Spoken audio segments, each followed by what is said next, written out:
Assalomu alaykum, mening hurmatli obunachilarim. Biz bugun ko'chmas mulk yo'nalishida birinchi proyektimizni boshlab oldik. 5 qavatli uyning birinchi qavatda joylashgan 2 xona 3 xonalik qilingan. Videoni oxirigacha ko'rib, qo'llab-quvvatlashingizni so'rab qolaman. Adresimizni tushuntirib o'tamiz.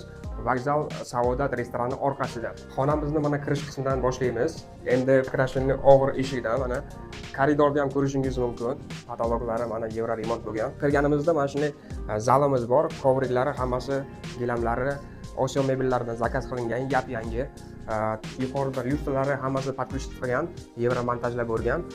Bu yerda televizorlarimiz, Wi-Fi'lari bilan hammasi podключение bo'lgan, konditsionerimiz bor.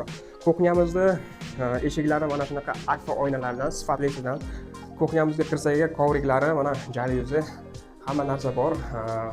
Kir yuvish mashinasi deysizmi? Gazli plita, kuxnya garniturlari hammasi bor. Vitishkalar podключение qilgan Yevro montajda. Oynadan shunday qarasak agar bolalar unaqasi ham o'yin go'hi ham bor. Spalyamizda eshiklarning barchasi mana shunaqa krashini endi atmosferaga qarang. Nima deyapti bu? Mana shunaqa kovriklarimiz bor.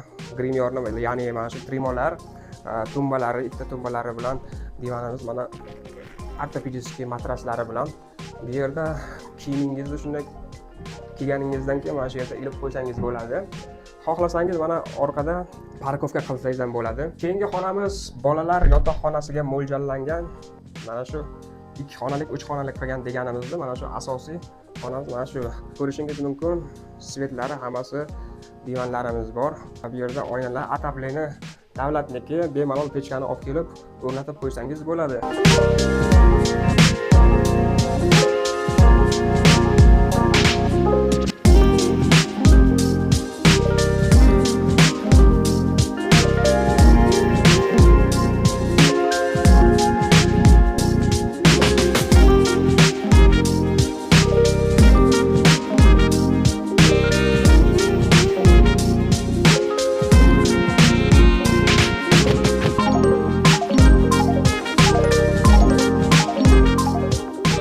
Bu uyni sotib olib ijaraga bersangiz ham yaxshi daromad beradi. Bu uyning narxiga kelsak 55.900.